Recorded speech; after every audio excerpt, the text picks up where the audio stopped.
और खबर अब आपको आगरा से जुड़ी हुई बताते हैं, जहां सपा सांसद के घर पर 3 लेयर की सिक्योरिटी की गई है। कई थानों की पुलिस और पीएससी तैनात की गई है। रामजी लाल सुमन के घर पर कड़ी सुरक्षा देखने को मिल रही है, जहां ड्रोन से घर की निगरानी की जा रही है। डॉग स्क्वाड, बम निरोधक दस्ता पहले से मौजूद है और आज के लिए खास तैयारियां पुलिस प्रशासन की तरफ से की गई है, जिनकी तरफ से 1200 हेलमेट मंगाए गए हैं, 1000 डंडे मंगाए गए हैं और तस्वीरें भी आपको दिखाएंगे कि रामजी लाल सुमन के घर पर किस तरीके से जो सिक्योरिटी है उसके इंतजाम किए गए हैं। 3 लेयर की सिक्योरिटी है। इसके अलावा बम निरोधक दस्ता, डॉग स्क्वाड पहले से वहां पर मौजूद है। ड्रोन से चप्पे चप्पे की निगरानी की जा रही है और सांसद रामजी लाल सुमन ने क्या कुछ कहा है आपको सुनवाते हैं। ऐसा है, आज कोई कार्यक्रम हो रहा है और कार्यक्रम से पहले कुछ लोगों ने ऐलान करके धमकियां दी हैं हमें जान से मारने की, जीभ काटने की, इत्यादि इत्यादि। प्रशासन के पास खुफिया तंत्र होता है, सोशल मीडिया पर ये सब चीज़ें चल रही हैं। तो यहाँ जो चाक चौबंद व्यवस्था की गई है, न सिर्फ हमारे घर की, पूरे शहर में ही व्यवस्था है। तो उनके पास जो निश्चित जानकारी है उसी लिहाज से सुरक्षा की दृष्टि से स्थानीय प्रशासन ने ये इंतजाम किया है। कल हमारी क्योंकि करणी सेना के अध्यक्ष से भी बातचीत हुई थी, अब उनका कहना है कि माफ़ी मांगे या ना मांगे, हम अपनी मांगों पर डटे हुए हैं। जो उनकी मांगे हैं, आप तो पत्रकार हैं, जो उनकी मांगे हैं उनका संबंध उत्तर प्रदेश के मुख्यमंत्री और प्रधानमंत्री से है। अब जी एयरपोर्ट का नाम राणा सांगा एयरपोर्ट रामजी लाल सुमन तो नहीं कर देंगे। उनकी जो बड़ी मांगे, मेरा उनसे विनम्र आग्रह है कि जहाँ उनसे इंसाफ मिल सकता है उनको उन स्थानों पर अगर संपर्क करें तो ज़्यादा अच्छा है। आप कोर्ट भी गए थे, आपने वहां से सुरक्षा की मांग की, केंद्रीय सुरक्षा की मांग की, साथ ही करणी सेना के कार्यकर्ताओं पर एक्शन लिया जाए, ये भी आपने मांग की। जो भी 26 मार्च को हुआ, इसको लेकर क्या कहें? जिस तरह की धमकियां मिल रही थी उसकी वजह से मेरा सबसे पहला फर्ज ये था कि 21 मार्च को राज्यसभा में गृह मंत्रालय के कामकाज की समीक्षा पर चर्चा चल रही थी, वहाँ से ये चीज़ें पैदा हुई। देश के उपराष्ट्रपति जो राज्यसभा के सभापति हैं, मैंने उनसे विनम्र आग्रह किया कि वो राज्यसभा का संचालन तो करते ही करते हैं, हमारे संरक्षक भी हैं। तो जिन जिन स्थानों से ये आवश्यक था कि मैं इत्तला करूं कि यहाँ सुरक्षा मिल सकती है, जब कहीं से कोई सुरक्षा का इंतजाम नहीं हुआ तो हमने कोर्ट का दरवाजा खटखटाया।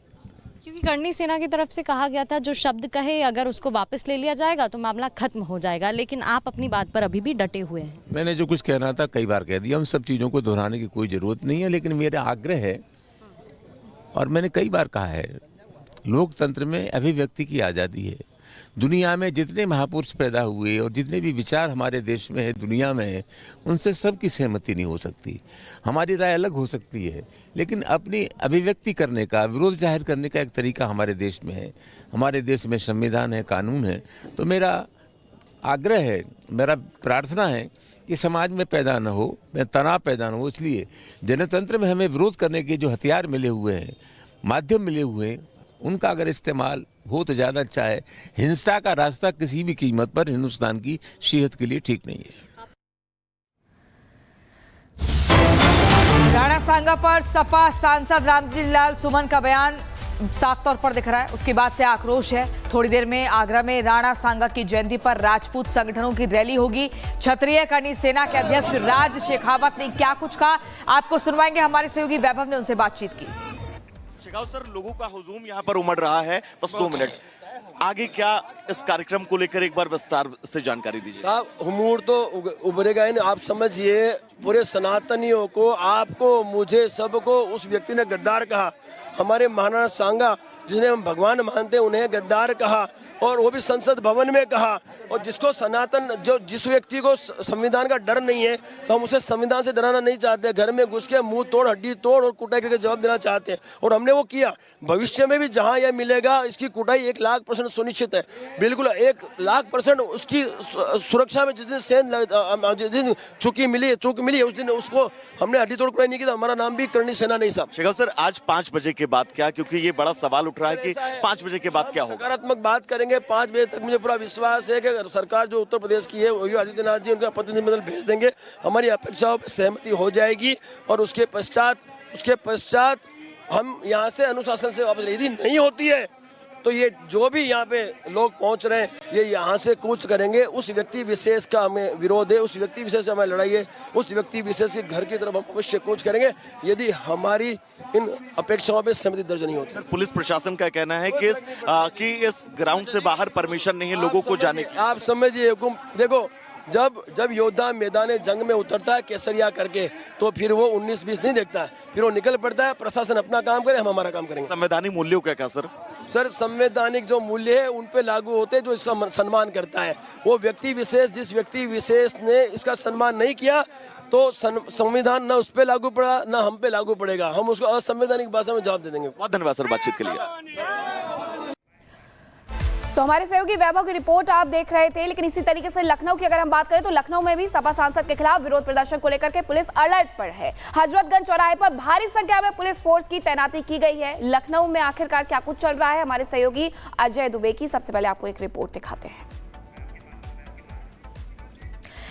अजय, हमारे साथ हमारे एक और सहयोगी अजय भी जुड़ गए हैं, लेकिन हम सबसे पहले वैभव का रुख करेंगे। यहाँ पर वैभव, अभी आपने बातचीत की थी, उनका कहना था कि अगर माफी मांग लेंगे तो सब कुछ शांत हो जाएगा। दूसरी तरफ प्रगति ने सांसद से बात की, उनका कहना है कि वो माफी नहीं मांगेंगे, अपने बयान पर कायम है। तो जरा पूछिए वहां पर आए हुए प्रदर्शन में शामिल लोगों से कि माफी तो नहीं मांगने वाले, तो क्या प्रदर्शन खत्म नहीं होगा? देखिए, बिल्कुल दो चीजें इस वक्त एक समानांतर चल रही हैं।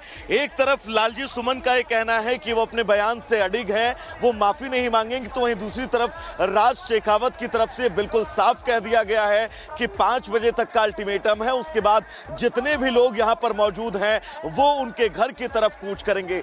तस्वीर आप देखिएगा, यहाँ पर भगवा साफा लोगों को बांधा जा रहा है, जो लोग यहाँ पर पहुंच रहे हैं, और तमाम लोग जो यहाँ पर पहुंचे हुए हैं उन लोगों से भी हम बातचीत करेंगे, क्योंकि ये कहा गया है सर राज शेखावत जी की तरफ से कि जब तक वो माफी नहीं मांगेंगे तब तक हम पीछे नहीं हटेंगे। आप लोगों का क्या कुछ कहना है? यहाँ पर कहाँ से आए हैं आप, ये भी बताइएगा। हम अयोध्या धाम से आए हैं और 500 किलोमीटर चल के आए हैं।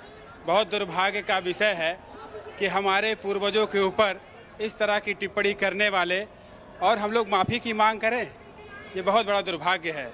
माफ़ी का कोई विषय नहीं रह गया है। अब हम लोग आए हैं, हमको ऐसा लगता है कि छत्रियों के ऊपर ये इस तरह के ठीक है वैभव आप बात करिए, लेकिन इसी बीच हम एक बार लखनऊ चलते हैं। लखनऊ में हमारे संवाददाता अजय दुबे हमारे साथ बने हुए हैं। अजय, क्या आप हजरतगंज चौराहे पर हैं? क्योंकि जानकारी मिल रही है यहाँ पर पुलिस फोर्स की भारी मौजूदगी है, साथ ही अब से कुछ देर बाद यहाँ पर पुतला दहन भी किया जाएगा सपा के सांसद का। इतनी नाराजगी बढ़ती जा रही है।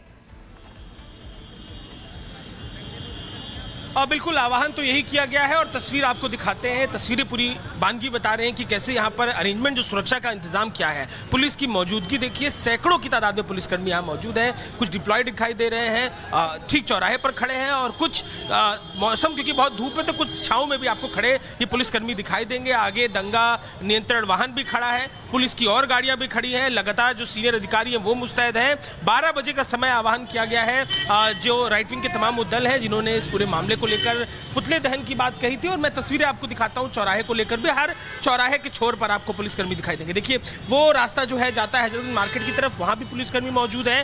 रास्ता जो विधानसभा की तरफ जाता है उस तरफ भी पुलिसकर्मी मौजूद है। तो बृहस्पत लगभग 100 के आसपास पुलिसकर्मी जो इस चौराहे पर मौजूद हैं।